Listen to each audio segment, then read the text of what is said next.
من مرد باش یک لحظه با من مردی کن چون زلیخا تو متینا بر یوسف مکن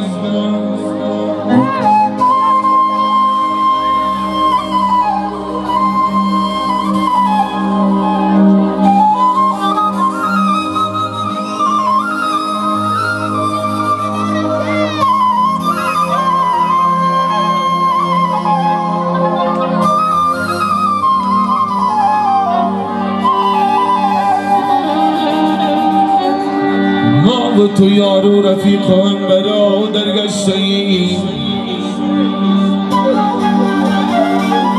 ما و تو یار و رفیق و هم برادر گشتیم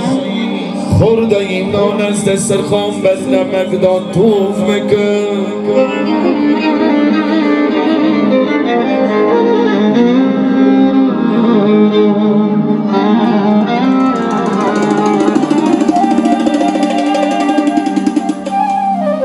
ای برادر خانه دی عظیم آرشن شود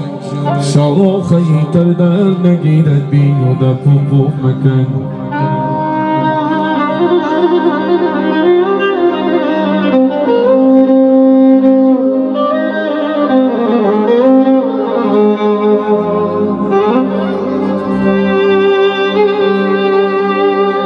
ای برادر خانه دین عظیم روشن شود شاخه تر در نگیرد بیهوده پوف مکن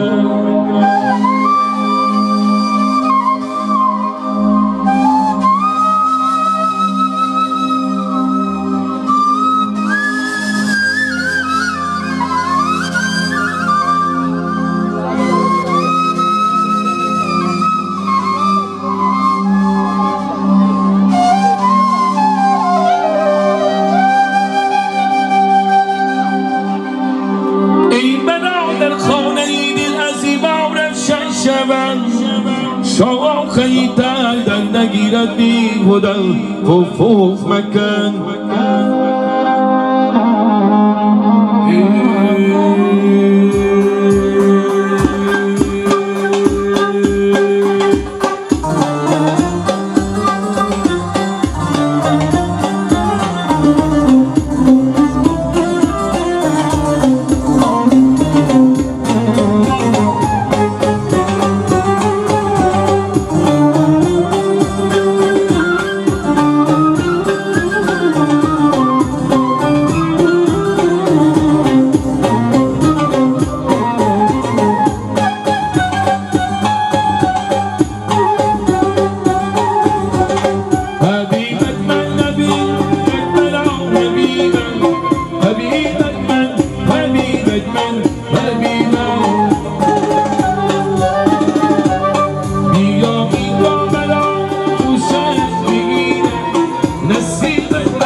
جست